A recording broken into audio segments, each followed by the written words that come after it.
Good evening, everybody. Welcome in to Live and Learn. Hope you all had a great weekend, beautiful weekend for late October, if I do say so myself. Great weather, good time to spend outside. It is starting to feel like winter, which is dreadful for me. I can't stand the winter. If you like it, good on you. You're a better person than me. It's my favorite day of the winter is the last day of winter when it's gone and it's dead for another 5, 6 months. So I'm counting down the days until that happens. I see some people counting down days until Christmas. Spare me on that clock. But let's get this more positive.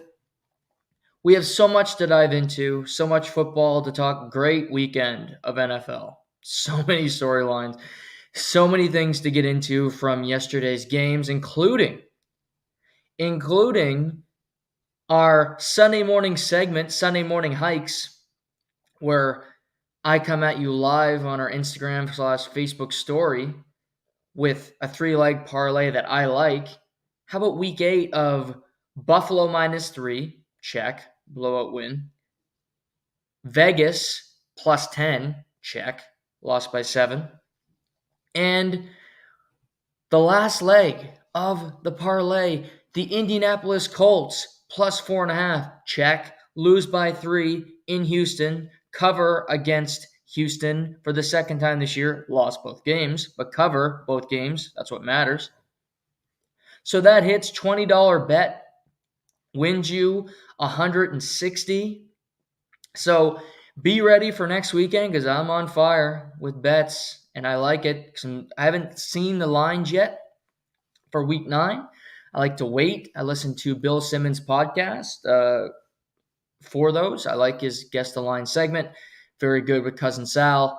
But I'll be talking with the lines later on in the week. But that was yesterday. Our Sunday hike segment, we're doing those until there's snow. And then I still may do it because, I like the outdoors. I like being outside and it's just fun.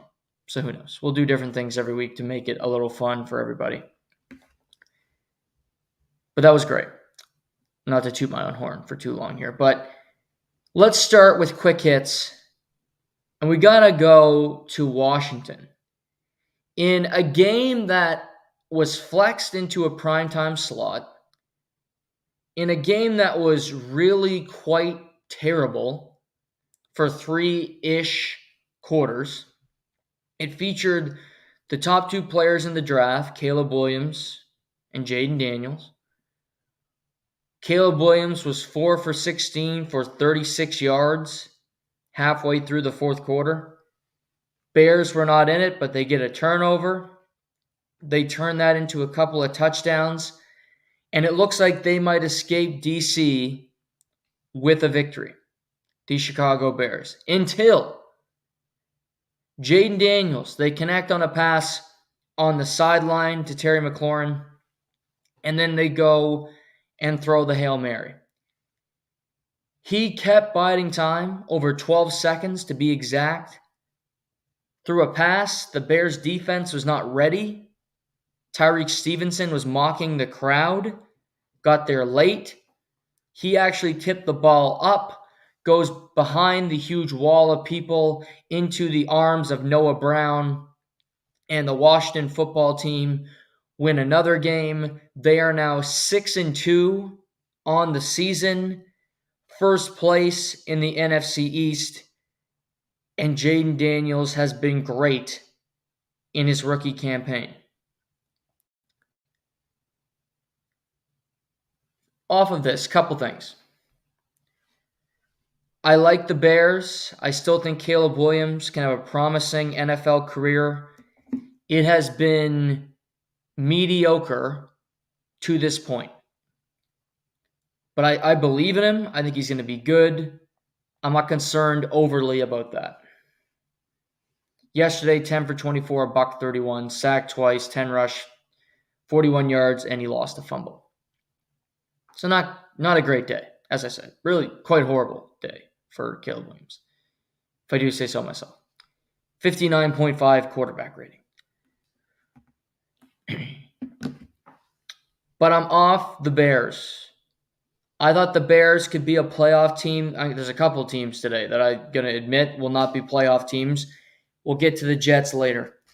The Bears are not going to be a playoff team because they're just not good enough and they're not well coached enough. Matt Eberflus came back for whatever reason as head coach of the Bears, despite the fact that the team has accomplished nothing under him, and all signs pointed to let's get a new head coach because he's a defensive-minded head coach. You have the first pick in the draft. Let's move off of him. No, you bring him back. Okay. First mistake. But I look and I just think Caleb's inconsistent. I like their offensive pieces. Their offense should be a hell of a lot better than what it is. The running game was great. Close to 200 yards rushing yesterday. DeAndre Swift, 18 for $129. That's 7 a carry. And he didn't turn the football over. He's been really good.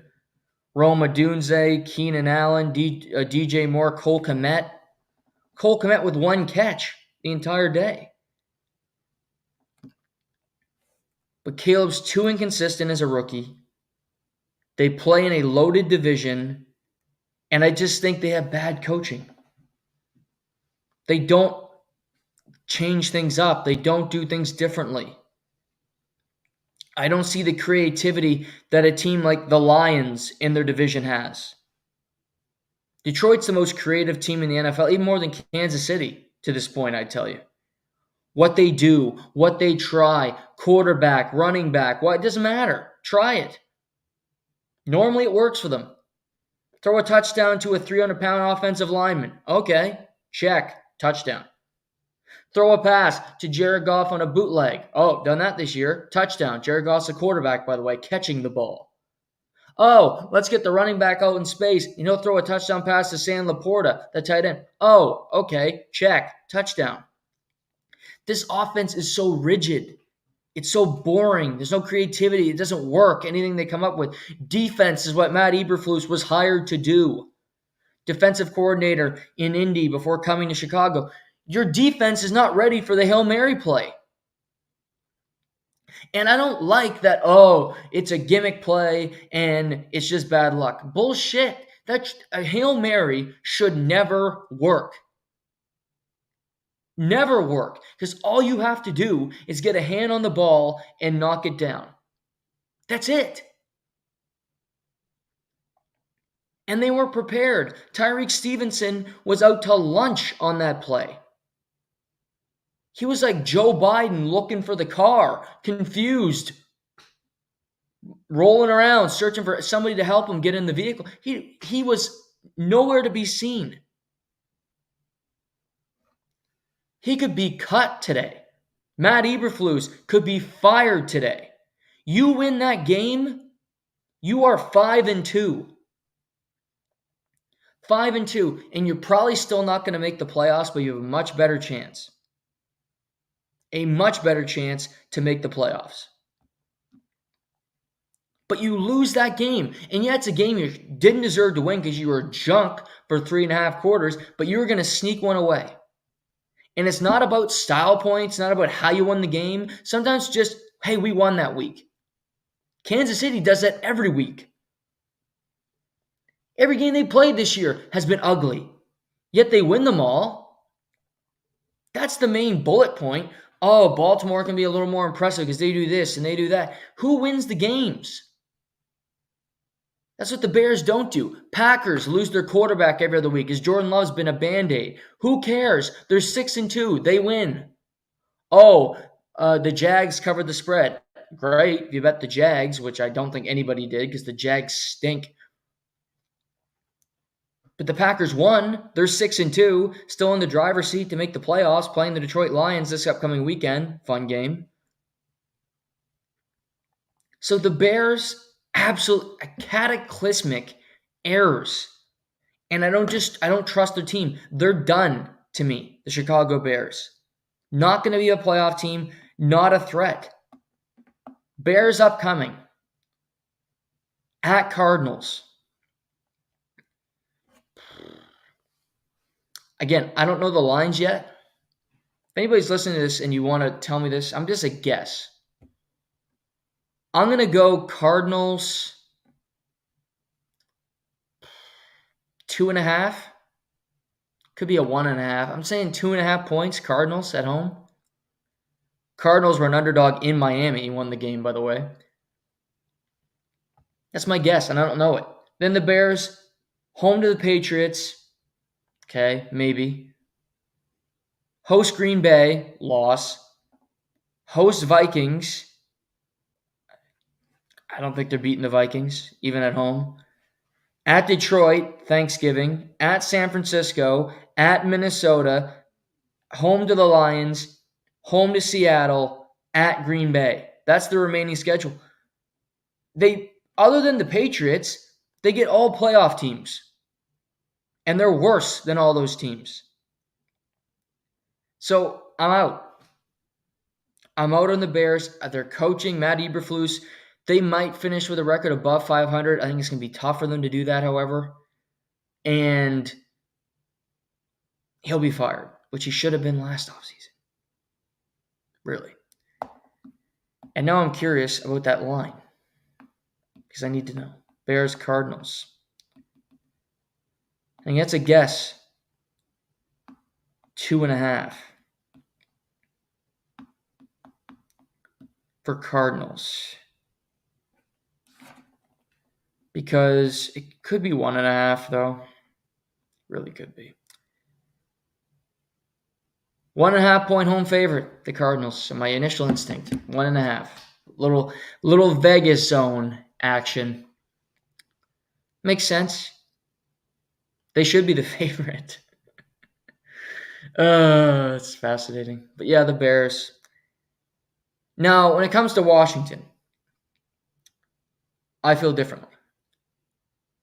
One of my big predictions before the year was that the Washington football team would finish with more wins than the Dallas Cowboys.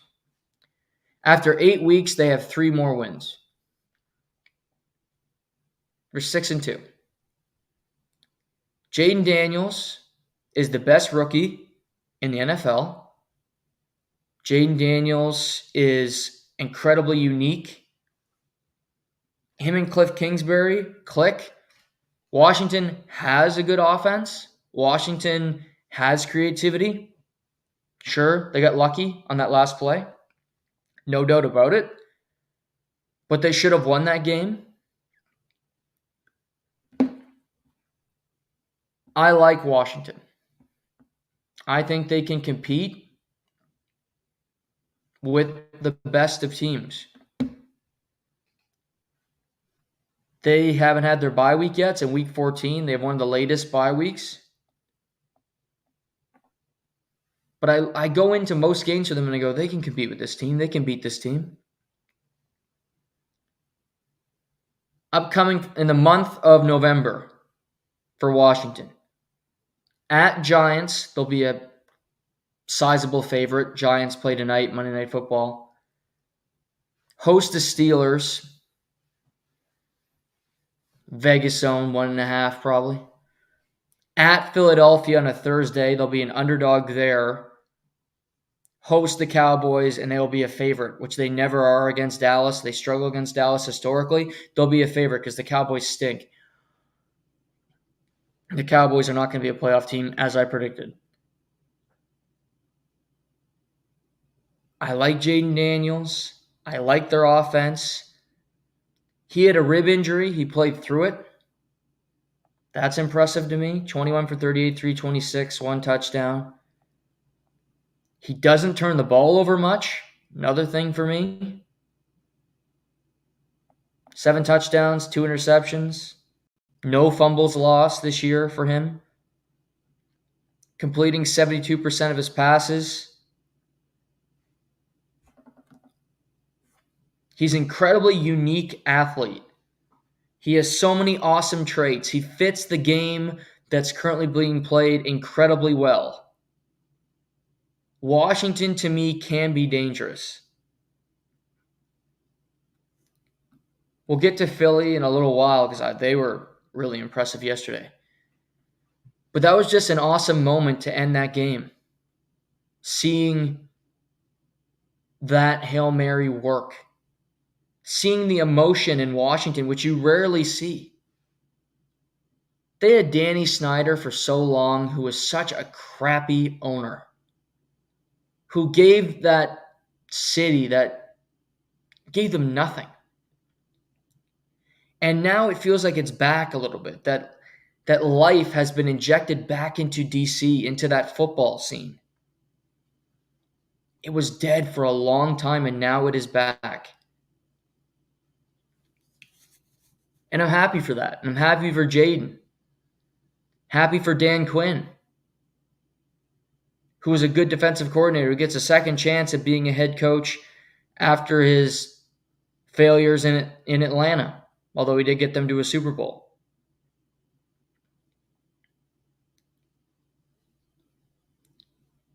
They're a fun team. Every game they play seems to have something unique in it, the Washington football team. And they're just fun to me. They're a fun team to cover. They're a fun team to watch. And they're good. Quick hit in hockey before we move to headlines. The Edmonton Oilers won their second straight game yesterday in overtime against the Detroit Red Wings. A weekend that, to me, while you look up and go, okay, they beat Pittsburgh, they dominated Pittsburgh, by far their best game of the year, and the Penguins are struggling mightily right now, including sending Tristan Jarry, who makes over $5 million a year, to the American League on a conditioning loan. That's a whole other story for another day. The Oilers played their most complete game. Stuart Skinner was solid in goal. Then we get to yesterday. Really flat through 40 minutes. But Fredericton, New Brunswick native Calvin Pickard was really solid. He gave them a chance to win the game, and ultimately they did. 24 saves. In the third period, they came out. Evan Bouchard tied the game. Draisaitl with 3 points yesterday, up to 6 goals on the campaign. They're on a back-to-back in Columbus tonight for the Oilers as they head out east. Oilers this week in Columbus tonight, at Nashville on Thursday for Halloween, Sunday at Calgary. So playing a couple teams out east before heading back out to meet their most fierce rival. But their defense is settling in a little bit. Draisaitl and McDavid look a little more comfortable. They are producing when they have to. Corey Perry yesterday fought in the second period. They were dead. They needed life. He dropped the gloves with Joe Veleno. Good spirited tilt. And that's why Corey Perry's on this team. He has that rap, but he will fight. He's not afraid. And ultimately, they win the game. They get to 2 points. And that's the main thing. But I love watching the Oilers. They're a fascinating team. We will continue to watch them throughout this season, throughout the next little bit, and talk about it here on Live and Learn, because they have so much promise. They absolutely can be one of the best teams in hockey. They do have their flaws, but so does every team. But for them to win 2 in a row, to allow 2 goals in those 2 games, including one of those games with their backup goaltender, I think that's a sign that things are going the right way for them. Although they do get Columbus, who have been decent this year. 3-1, 500. They destroyed Toronto last week. Took Nashville to overtime on Saturday. Beat Buffalo so far this year. Beaten the Avalanche. Beat St. Louis in their opener. So they can be tough. They can be impressive when they want to come out and play a very young team in CBJ. Okay, let's get to headlines. Also, there's a great UFC card this weekend in Saudi Arabia where Ilya Taporia retained his featherweight title, and that was phenomenal. And that's part of Quick Hits. Is just that whole card. If you missed it, I feel sorry for you. Plus, it was a day card. It was over at 6 p.m. Ooh. I still didn't sleep much because I don't, but it was nice for everybody. I'm glad when everybody else gets to benefit. Headlines. The New York Jets. Oh, God. All right. Mea culpa. I thought the Jets were going to win the AFC East. I thought the Jets were going to be a force in the AFC. I had them going to the AFC Championship game. I believed in them. And yet here we are, and the Jets are 2-6 following a loss to the Patriots when Drake May went down with a concussion and Jacoby Brissett had to come back in, who was benched a couple of weeks ago. The Jets lost where they allowed Jacoby Brissett to scramble for 15 yards on a 3rd and 9, and he moves like the father in All in the Family. That's slow. And they also allowed a pass down the field where Sauce Gardner, I don't know what the hell he was doing on that coverage, to Kayshon Boutte. Nevertheless, the Jets lose again. Aaron Rodgers actually played pretty well, but it's irrelevant because they lose to one of the worst teams in football, the New England Patriots. And they fall to 2-6, and they have to turn around and play Thursday night against the Texans on Thursday Night Football. And I actually heard this line today. I saw it on TSN or something. The Jets are a favorite in that game. They're a 1-point favorite. That's funny. That's funny. Oh, Vegas, you make me laugh. And Texans are 6-2, and they're not that great of a team. They aren't. Their offensive line is a disaster, and C.J. Stroud gets killed every week. Thank God for him, because that team would not be 6-2 without him. But that's a whole other story. The New York Jets are finished. The New York Jets are done. They are going nowhere. They are not going to the playoffs. And this Aaron Rodgers experiment has been one of the bigger colossal failures in recent league history.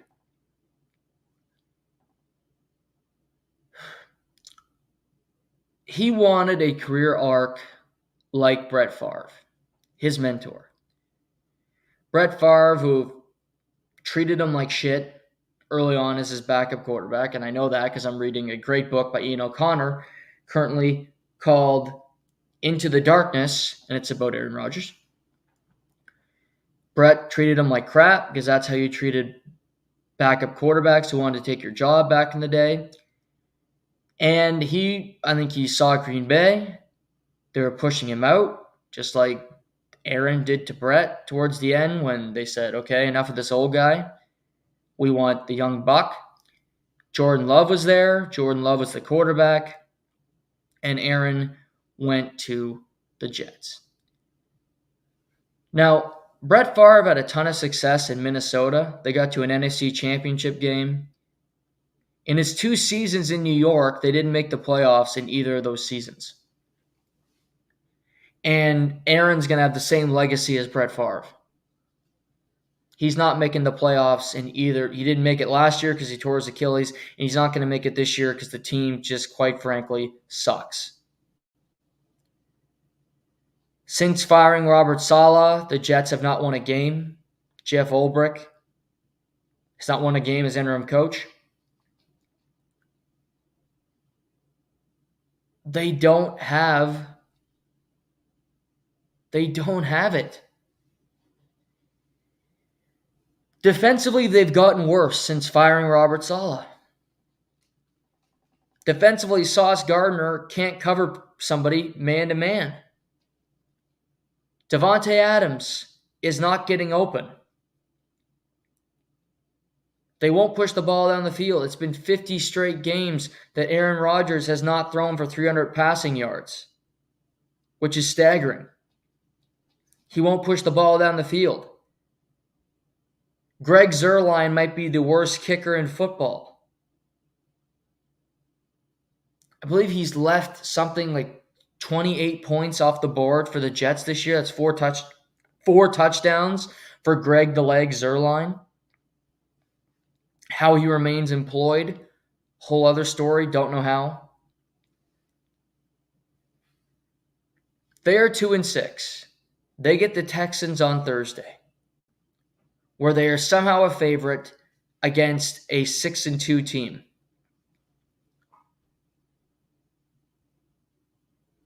But it's over. Their schedule, they could win out. We've talked about this.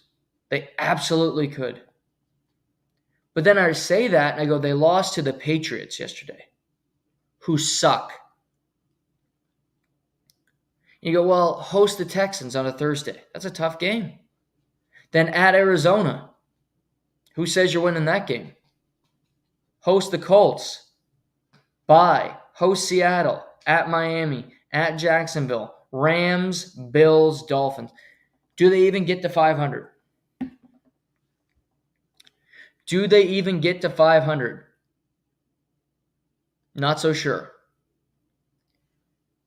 My bigger question now is how much longer does Aaron Rodgers play this year? He can't retire mid-season because he won't let his ego do it, for sure. And he won't want to go out that way.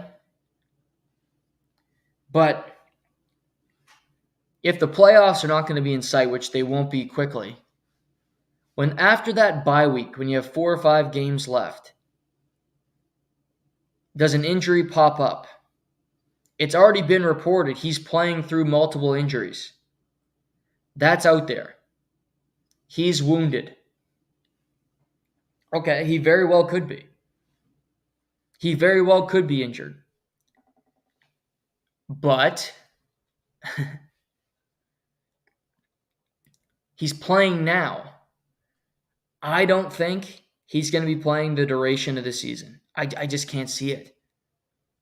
For a team that has no hope, for a team that will be turning the page, that will have a new head coach next year, that'll have a new offensive coordinator next year, that'll likely have a new defensive coordinator next year. This is a blow-up. This is a team that'll have to go into full rebuild mode. New coach, new quarterback, new coordinators. A massive failure.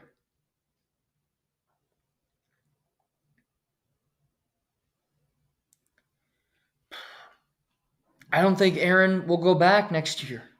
I don't think the Jets will want him back next year. They're done to me. They're a complete afterthought. They're a team that doesn't scare anyone. They're a team that does nothing overly well. A team that doesn't scare you at all.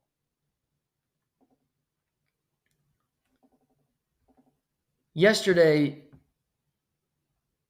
Aaron threw for 233. 17 for 28. That's very nice. Longest was a 35-yard play to Garrett Wilson. But I look around and go, this offense is just so bland. They take no chances.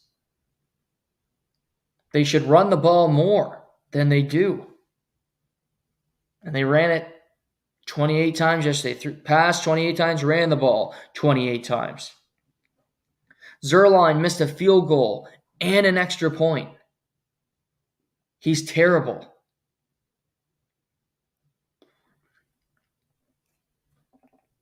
This is a massive teardown, and we still have half a year left for the Jets. 2-6. They're done. Done. They are one of the worst franchises in sports. any sport, I don't care what it is. You can like hockey, football, whatever, basketball, they take the cake.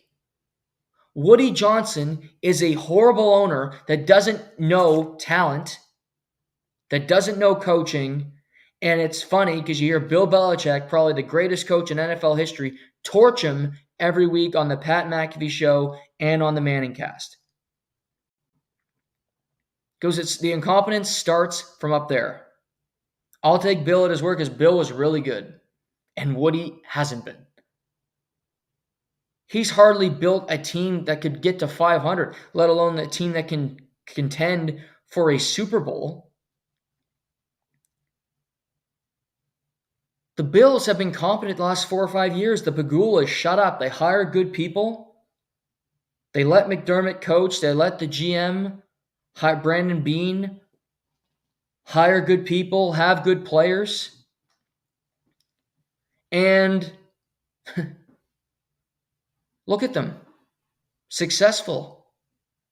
Going to win this division again, running away. Because every other team in the division stinks. Brings nothing to the table.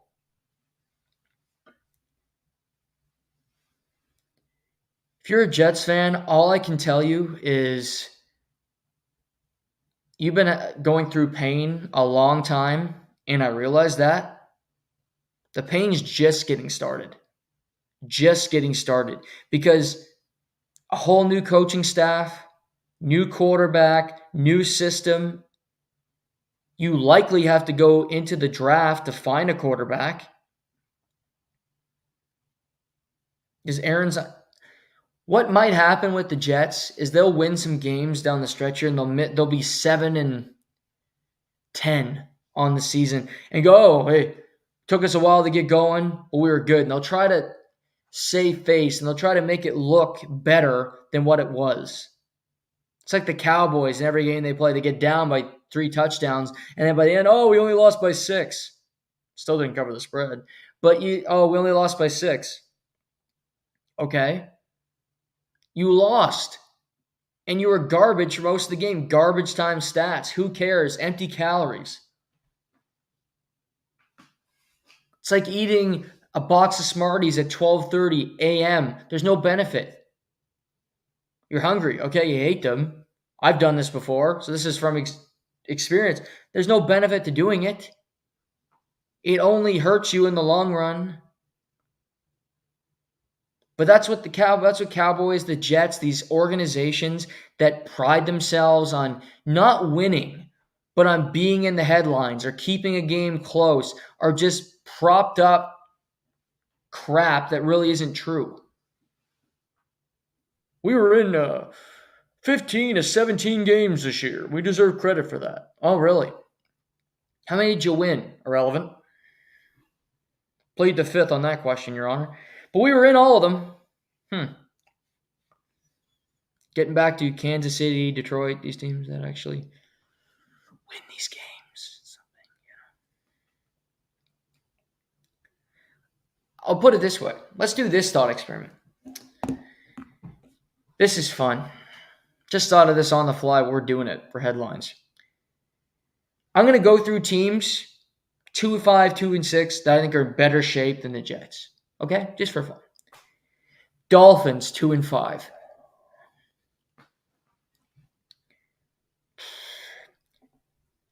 I'm going to say yes because Tua actually played pretty well. Tua played a Tua game.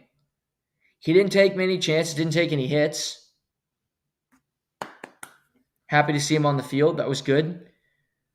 The Dolphins should have won that game, but they had some drops and some stupid decisions defensively, and they lose to my Cardinals, the pesky Cardinals. But when Tua's healthy, he's better than Aaron currently. I like Tyreek, Jalen, Devon Achane, like him. Dolphins' defense is not good. Not good whatsoever. And I don't think they have a great defensive coordinator, Mike McDaniel. But I'm going to go Dolphins. Patriots, 2-6, same as the Jets. At least the Patriots believe they have a quarterback of the future in Drake May. They have that. The Jets, Aaron Rodgers is 40 and Tyrod Taylor is like 34 on their roster. They do have Jordan Travis, who played at Florida State last year, but I don't know if he'll be a great NFL quarterback. So they don't really have one. Garrett Wilson, I like him. He's not a number one receiver. He's good. I'll lean Jets just a little bit because they have more talent than the Patriots. But again, that's splitting hairs. Cleveland Browns 2-6. This would be so easy if Deshaun Watson was not on the Browns. If they did not have his contract, this is an easy Cleveland better off. So we saw what happened yesterday. Cleveland Browns with Jameis Winston, which should have happened 5 weeks ago, they beat Baltimore. Jameis Winston, 3 touchdowns. Sure, Baltimore dropped like 3 interceptions. Irrelevant, Your Honor. Jameis played well, made a big throw at the tail end of the fourth quarter to Xavier Tillman. He gave them a chance to win. He pushed the ball down the field, which Deshaun could not do. And if Jameis played every game this year, they'd be above 500. I still have to say the Jets are in a better position than Cleveland because they do not have Deshaun Watson's contract. That's the thing, unfortunately. But Cleveland, top to bottom, better team, no doubt. Tennessee Titans, 1-6. Tennessee's in better shape than the Jets to me. Here's the only reason why. They have so much freedom. They suck. They know it. We know it. Vegetable lasagna knows it, to quote Elaine Bennis. And they can draft a quarterback. They can pick anybody. Will Levis, old mayonnaise, Will Levis. See ya. Rookie deal, makes no money. Okay, who cares? Mason Rudolph, backup quarterback, makes no money. Okay, see ya. Who cares? They just traded DeAndre Hopkins to the Chiefs. Okay, he's gone. They signed Calvin Ridley. Okay, well, Calvin Ridley is a veteran wide receiver who can help a young quarterback. That's what Calvin Ridley can do. Come in, catch 1,000 yards with a young quarterback next year. Maybe it's Shedeur Sanders. Maybe it's Cam Ward at Miami. I don't know. Maybe it's the kid at Georgia. Maybe it's Quinn Ewers at Texas. Options for Tennessee. They don't have any dead money. Jags 2-6.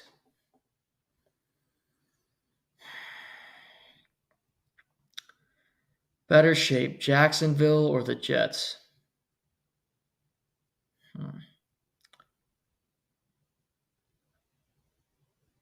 I'm going to... Jacksonville, maybe.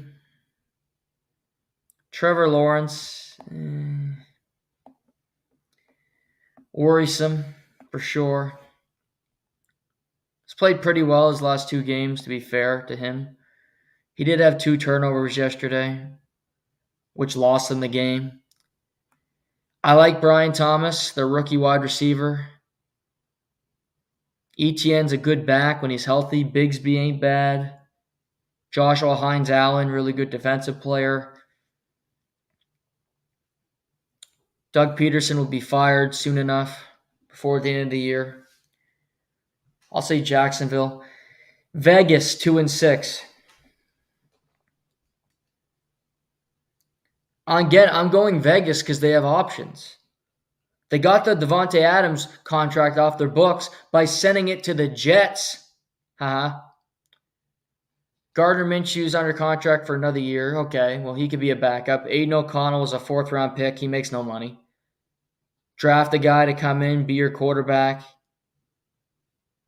They need a lot of help on that roster. Max Crosby is great, and really everybody else sucks. But they can do it. Mark Davis, find some players. NFC, we'll be quicker. Giants. No more guaranteed money after this season for Daniel Jones. Check, which means you can get rid of him. I like Malik Neighbors a lot. I think the kid's special. Better than Garrett Wilson, in my opinion, already. Love for them to have Saquon, but he's on the Eagles. We'll talk about the Eagles here in a second. So you don't have Saquon, which sucks. But you can find running backs. There's some good ones in college. Good one playing at Boise State right now, Ashton Genty. Giants are better in shape than the Jets. Panthers, I can't say the Panthers. I can't. Because the Panthers are so incompetent. And their ownership is worse than the Jets. And they're 1-7. And Bryce Young had to play yesterday, and that didn't go that well. And it's just, it's a sad state of affairs, the Panthers. David Tepper would not shock me at all if he fires Dave Canales after 1 year. That'd be 3 head coaches in 3 years. Wouldn't shock me. Saints 2-6. Saints are in worse shape than the Jets too because they are projected over $100 million over the salary cap. Jets are not. So they're just in hell and no way to really escape that hell for the Saints. And that's all of them. The Jets are in better shape than like 3 teams in the NFL. Out of all of them. That's not good. That's bad. And they'll probably win some games down the stretch and make it look better and it'd be a complete farce. But I'm not buying it. The rest of the year, to me, the Jets are cooked. They're finished. A team that's not finished, a team that's looked pretty good as of late, the Philadelphia Eagles. How about those Eagles? 37-17 win on the road in Cincinnati. Jalen Hurts with 3 rushing touchdowns and a passing touchdown to Devontae Smith. A.J. Brown and Devontae Smith both healthy at the same time.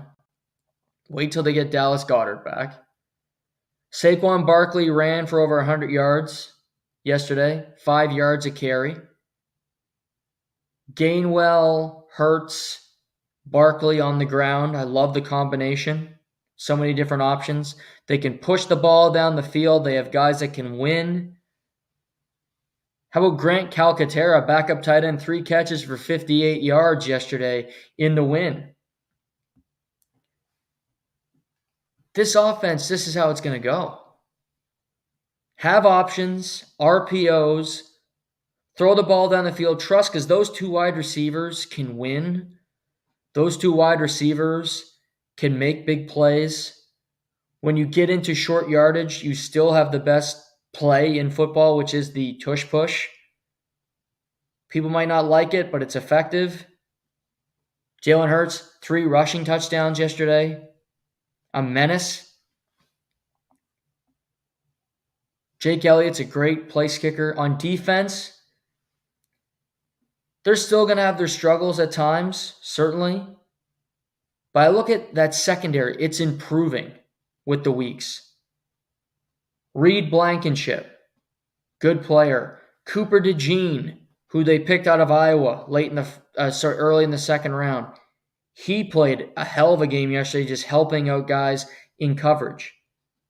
Avonte Maddox can still play. He's bounced around the league.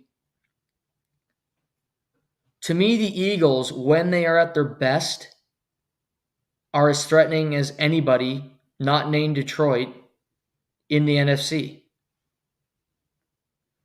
Jalen Hurts hasn't turned the ball over in 2.5 games. That's what he can do. These type of plays. 16 for 20, 236, and a touchdown through the year. And they run for over $150 on the ground. And they intercept Joe Burrow, so they win the turnover margin. And Joe Burrow was fantastic through 3 quarters, and then Philly just took over. Pass rush started to get in his face. He got sacked in that third quarter, started to get hit a little bit. Made it tough for him to get the ball to Jamar Chase, who had 9 catches but only for 54 yards. They didn't let him get anything deep down the field. No T. Higgins, and he was missing. Bengals are I'm not giving up on the Bengals, who are now 3-5. I still think they can play. I still think they can make the playoffs. That's a tough loss. They're now 2 games out of first. With the Ravens losing, could have got back in it. You're chasing the Steelers. You're chasing the Baltimore Ravens in your division. You lose a game at home. They have a home game this upcoming Sunday against the Las Vegas Raiders, in a game that they have to win.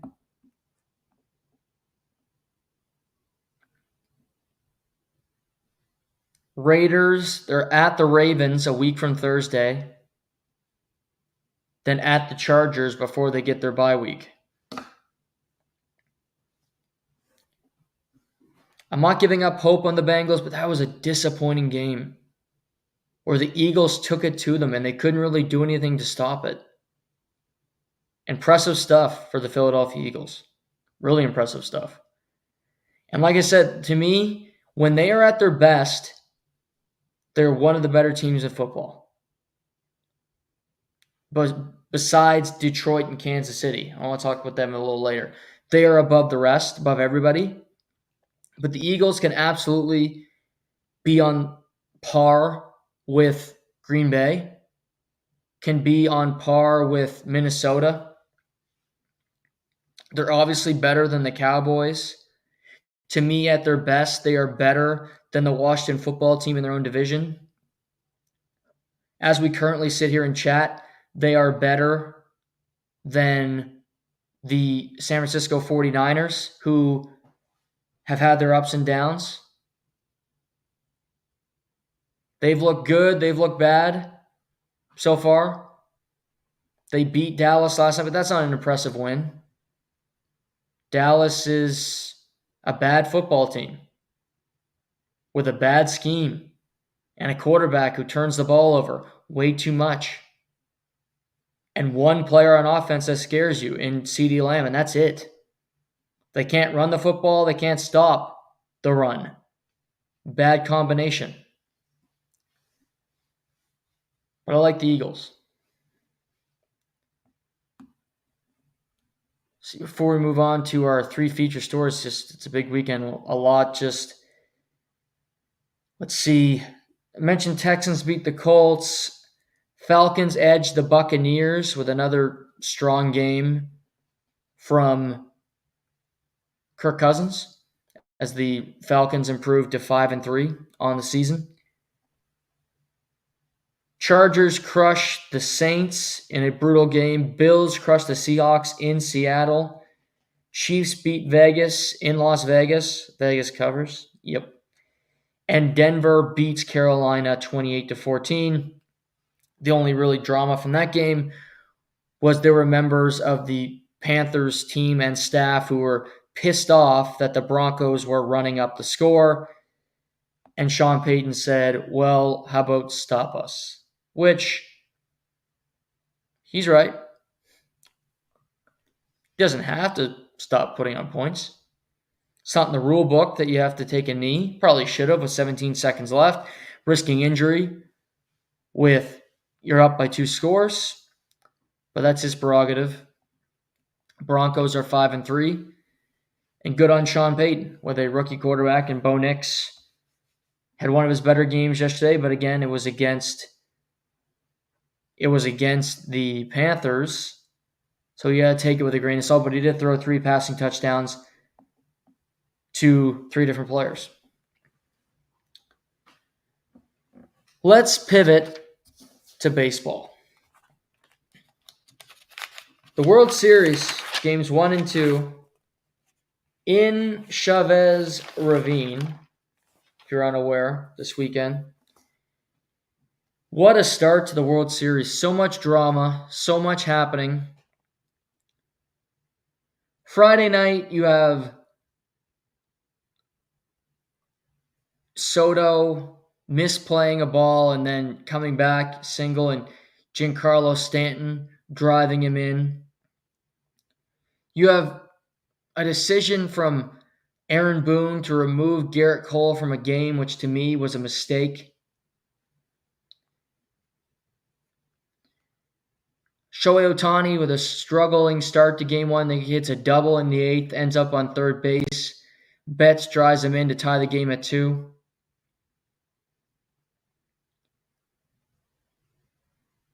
And then you see Jazz Chisholm, who struggled. Great base running. 2 steals for the Yankees, including a steal at third that was really impressive. Leads to a go-ahead Yankee run in the top of the 10th, and you go, okay, this is it. Yankees are going to steal. I said the Yankees have to steal one of the first 2 in order to win the World Series, in my mind. And Jazz Chisholm gives them the lead. But then Chris Taylor gets on base. Tommy Edman gets on base. Mookie Betts gets on base. Bases are loaded, and it brings up Freddie Freeman. Well, first brought up Nestor Cortez, who hadn't pitched since mid-September. He gets Ohtani out on 1 pitch, and out comes Freddie Freeman. Freddie Freeman, the Canadian, World Series champion with the Atlanta Braves, left Atlanta to join the Dodgers. First pitch he sees, it's a hanger. He smokes it to right center. First career walk-off grand slam in World Series history, and Dodgers take game 1. The decision-making, the drama, seeing how pitchers decide to pitch to Soto, how they pitch to these guys, this struggle of Aaron Judge, not only in this World Series, but in the postseason so far, as he's been dreadful. Dreadful. But it was an awesome moment for Freddie Freeman, a really nice guy to have that moment to hit a grand slam. Smoke it, and he's on a sprained ankle, kind of hobbling around, and he clinches it for the Dodgers in game 1. And I go to bed that night and I go, how are the Yankees going to respond? Because it's got to be frustrating. It's a game, you take a lead in the top of the 10th and you go, we need our pitching to hold up. We win this game. Our bullpen has been pretty solid so far this year, in this postseason. Jake Cousins couldn't get it done, struggled in the spot. Nestor Cortez couldn't get it done either. He gives up the grand slam. I did think it was a weird choice to go to Nestor Cortez in the bottom of the 10th inning with a guy who is a starting pitcher and hadn't pitched since mid-September. That was a surprising decision by Aaron Boone, and ultimately it came back to bite him. But then you get to game 2, and Tommy Edman opens with a solo home run in the bottom of the 2nd off Carlos Rodon.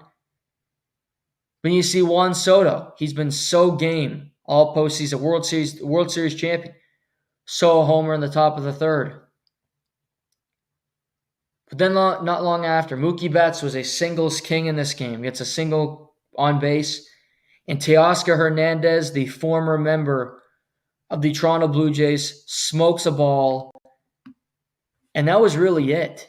After that moment, the rest of the game, good pitching on both sides. Yankees got a push in the 9th inning when they got on the board. And Blake Trinan couldn't get the save. They had to bring Vesia to get in. He got it for the Dodgers. But Dodgers now have a 2-0 series lead. Game 3 tonight in the Bronx. Clark Schmidt going up against Walker Buehler. And the big story going into it is Shohei Ohtani, who dislocated his shoulder in the bottom of the 8th inning in Game 2 trying to steal second base.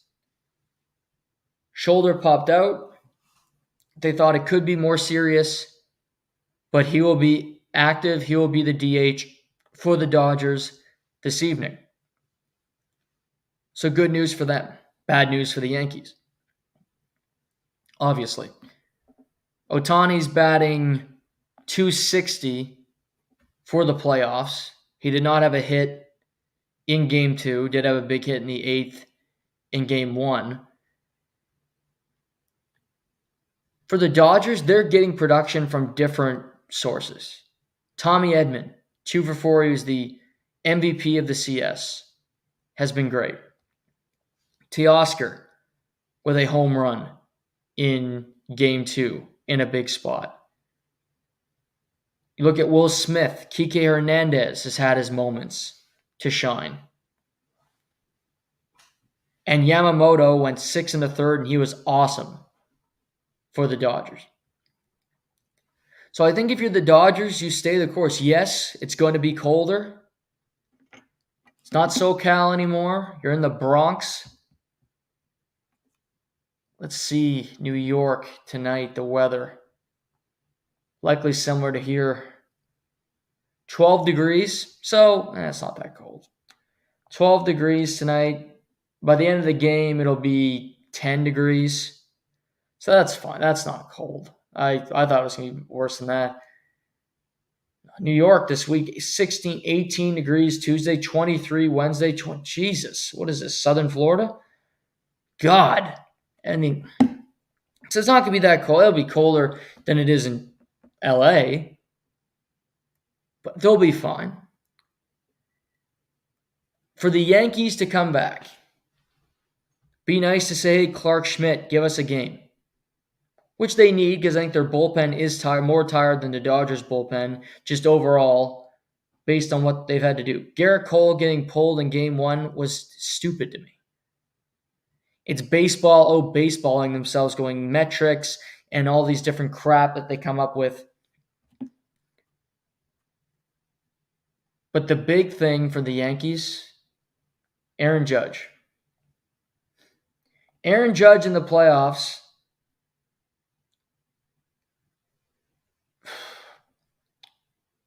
he's batting .150, 1 double, 2 home runs, 6 hits. That's crap. That's, Jose Reyes with the Blue Jays type numbers.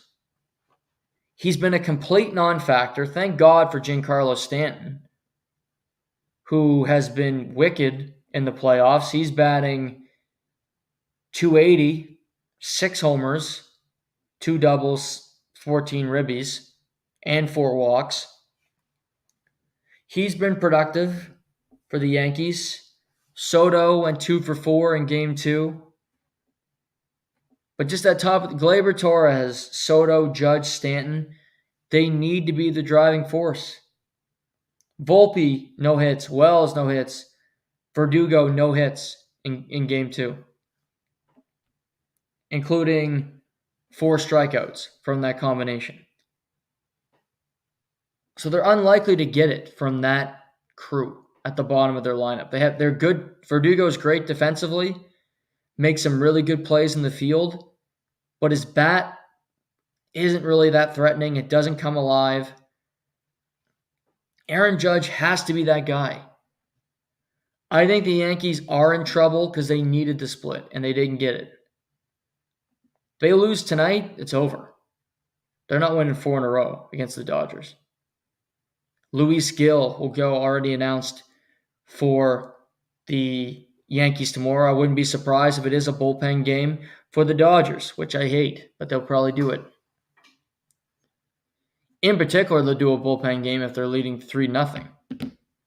Then you're kind of playing with house money. You can see what happens in a bullpen game. There's got to be a game where Aaron Judge comes out and is dominant. And he plays incredibly well. And you go, there's the MVP of the American League. There's the guy that makes all this money and it makes sense. I do think it'll happen. I think he has a game tonight. I do think the Yankees win tonight. They have to win tonight. That's part of my prediction.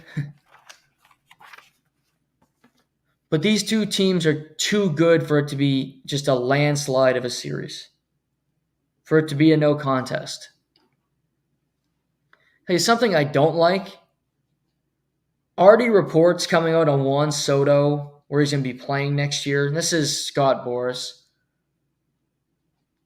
Philly's going to be interested. The Dodgers are reportedly interested in, which I don't believe. And Jeff Passan actually said not true today. Phillies, Dodgers, Yankees, Mets have to drum up interest. There will be interest, but only 4 or 5 teams will be able to afford them. I wouldn't like that if I'm a teammate of his. Let the World Series end. Let's try to win a World Series. Enough of this, where you're going to play next year. You're playing for us right now.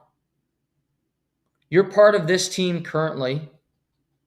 Let's go win this. Yeah, we're down 2-0. We have 3 straight games at home at Yankee Stadium. Figure out your contract when the season is over. You can get Scott Boras on the horn. He can call up anybody in the league and get you a deal. I think he's going to be a Yankee at the end of this. I don't think he's going anywhere. Because I think they love him, and Brian Cashman is going to be pressured when they likely lose the World Series to keep a guy that was actually good for them in the World Series and is a World Series champion. Has that pedigree already, has proven it. Unlike Stanton, unlike Judge, unlike Gleyber Torres, who will likely leave in free agency. So, all that being said, I got the Yankees winning Game 3 tonight in another tight game. I'm going to say Yankees win tonight 4-3. Judge has at least goes 2 for 4 with a home run. He needs that type of performance. Maybe the go-ahead home run to give them the win. I still have the Dodgers winning the series. Because to me, the Dodgers are the more complete team at this point. But I don't think the series is over. I don't think that the Dodgers are so dominant that the Yankees can't get back into this. Ohtani's injury will certainly help them if he is limited in any capacity with that bat. Likely won't be trying to steal bases the rest of the series as well, so that threat is taken away. But first 2 games have been fun. Looking forward to Game 3 tonight in the Bronx.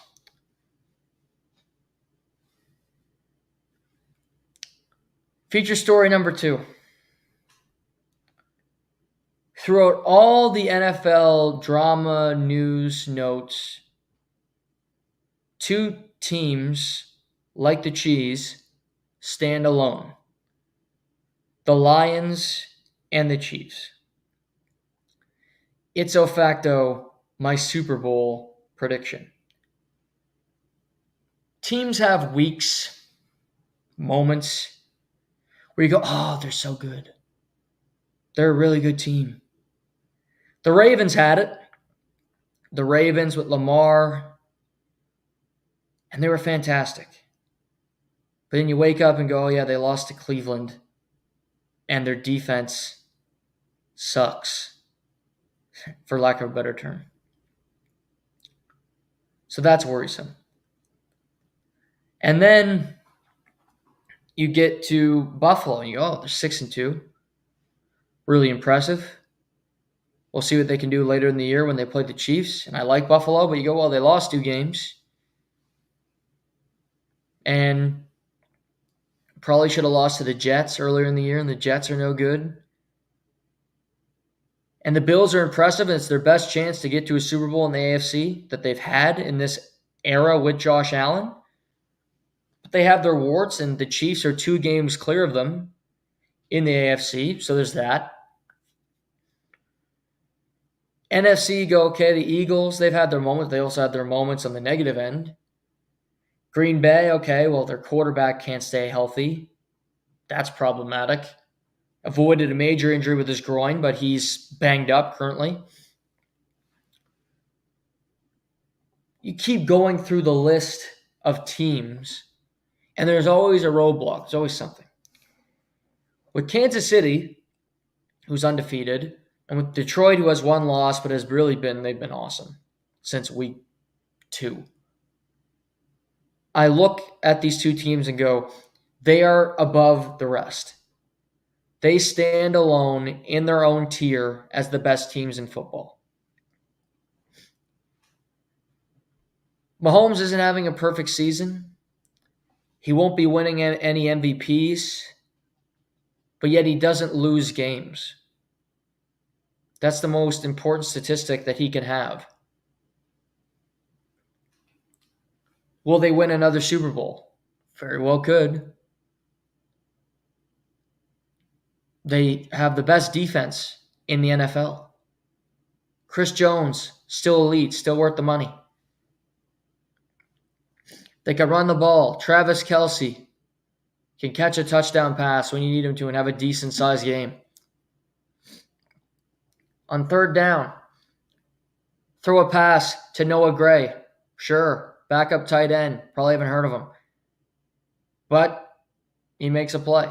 Xavier Worthy still doesn't have a great connection with Mahomes. Caught a touchdown pass yesterday. They're working, through the kinks. Detroit, I mentioned off the top, they're the most creative team in football. They just find ways to beat you. They find ways. Jared Goff only threw for 85 yards yesterday. 15 passes, 85 yards, 3 touchdowns.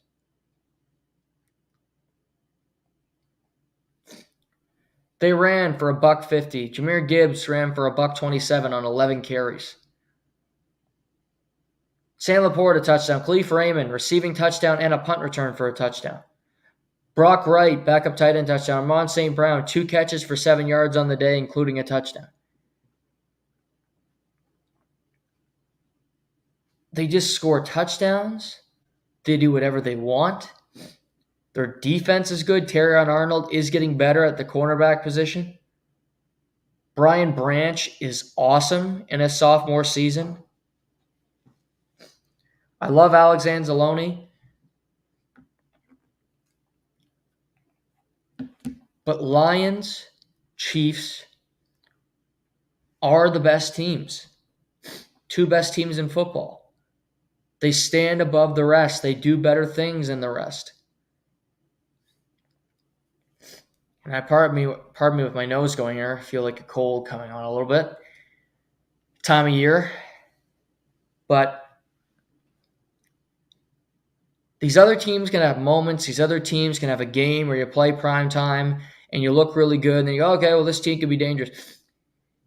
These teams don't have these kind of blemishes, the Chiefs and the Lions.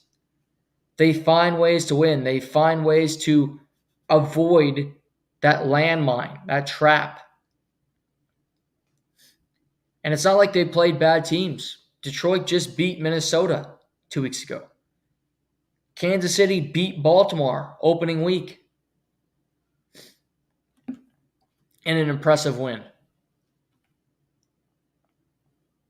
Detroit defeated Green Bay this year.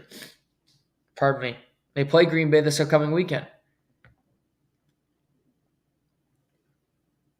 Chiefs beat the Ravens, beat the Bengals, beat the Falcons. Chargers, teams above 500, beat San Francisco.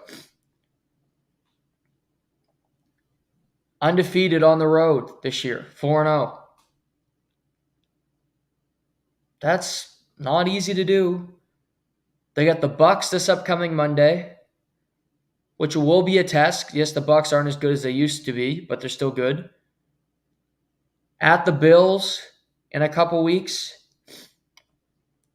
on a Sunday afternoon. That's a tough game, no doubt about it. Home to the Chargers. They've already beat the Chargers, but Chargers getting better. Host the Texans.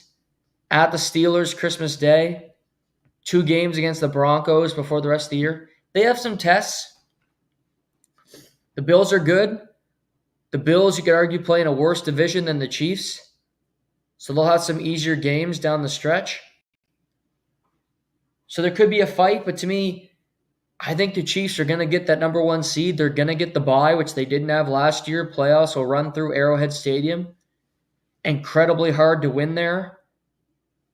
And I think the same for Detroit. I think Detroit will be the number 1 team in the NFC. Packers will really have to play well. They'll need some better health. Jordan Love to be more consistent, not turn the ball over as much, to be in that conversation. But I wanted to laud those 2 teams and also look at my Super Bowl matchup and go, I feel pretty good about it.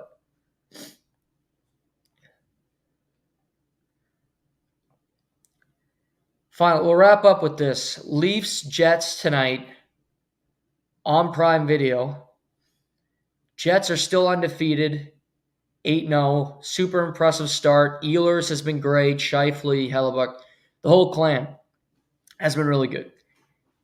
By the way, Leafs will win that game tonight. But the Leafs Bruins, we talked about it last week. It's a rivalry. They meet in the playoffs all the time, and I respect it. Saturday night's game, let's be honest, that was just a bad hockey game. Both sides. I don't think either team played well. I think it was just a game that was a malaise. Teams stuck in the mud. No heart, no real fight in that game. No emotion. Austin Matthews, Mitch Marner combined for a huge gaffe on the Bruins game-winning goal. 3-on-3, where I said the Leafs should never lose 3-on-3 because they have the most talent against anybody not named Edmonton. And yet they do it all the damn time. Both teams should be happy that they got points because both teams deserve none, really. Both teams play another team to lose that game. They won. Bruins won, Leafs got a point. My big thing for Toronto, they're changing their power play units, which is good because their power play is abysmal. They have an abortion for a power play right now. And my big thing is not Matthews only has 4 goals after 9 games. Who cares? He'll have plenty. His defensive play and Marner's defensive play have been completely unacceptable. Busting out of zones, weak on passes, no fire, nothing from these 2 guys. No attention to detail. Just weak stuff from the 2 guys that are really good defensively. You rarely see it from them. And they've been awful all year long. And you have the new captain and all this stuff. Okay. That kind of looks like the old captain. Slow, not doing much. But that game doesn't deserve a whole big chat because to me it was just a bad hockey game. No feel, no emotion, nothing. It happened. Leafs Jets tonight, and as I said, I think the Leafs are going to win that game because that's what the Leafs do. They stink it up in a couple in a row and then they play a really good team and they'll beat them. That's their formula. That's what they've done with Sheldon Keefe. We'll see what they do with Berube tonight. Tonight in the NHL, Oilers, Blue Jackets. Blue Jackets already have a 1-0 lead on a Sean Monahan power play goal. Predators, Lightning. Steven Stamkos' return to Tampa Bay. That should be an emotional scene. Maple Leafs, Jets, as I just said. Flames in Vegas playing the Golden Knights. Golden Knights have been hot to start the year. Calgary has lost a couple in a row, but they continue to play hard. Carolina in Vancouver tonight. Freddie Anderson out, injured, banged up. Spencer Martin recalled, which means Korchkov will get the start for Carolina. Kevin Lankinen between the pipes for Vancouver. He's been good without Thatcher Demko. So that's a really good late night game this evening. You also got Giants Steelers in Pittsburgh, Monday Night Football. Steelers are a 6-point favorite as we get close to game time. They crushed the Jets. Russell Wilson looked good. Talk all week that Daniel Jones has a short leash in New York, and that report was debunked today. I like the Steelers. I do. There's always weird results. 6 points is a lot for me on a Steelers offense that really has looked good in one game this year. I'm on the Giants +6 to cover that spread. I'm not saying that the Giants win the game. I think the Steelers will win the game. But I think the Giants will cover. I think they'll run the ball a ton tonight, run some bootlegs with Daniel Jones. He's playing for his job, really, over these next couple of weeks. So I like the Giants to cover +6 on the road in Pittsburgh on a Monday night, which is crazy. But I get a weird feeling about it's a Monday night, it's a weird game. And I'm curious what the ratings will be because you have a World Series game in New York, and I'm just talking TV ratings. And then you have this Monday Night Football game. And it's not a great game. It just isn't. What will do better? Probably the shitty NFL game. Likely the bad football game will outrate the World Series Game 3 tonight. In all likelihood. Shouldn't, but it probably will. And I'll be watching both. So I guess I'm part of the problem. Also, a full slate of NBA tonight. Lakers, Suns. Lakers are undefeated. Shout out to them. Cavs, Knicks this evening. Raptors hosting the 0-2 Nuggets, who are struggling. So that's on tap later. So lots of sports to dive into tonight. Last 10-15 minutes, I apologize for my nose. As I said, I kind of feel a little cold coming on, but we're going to fight through it, getting through the rest of this show. We will be back on Wednesday to recap everything that's gone down over the last couple of days here around the world of sports. Enjoy the next couple. We'll talk to you on Wednesday. Until next time, take care, stay healthy. I'm the host, Noah Warren, and this is the Live and Learn podcast.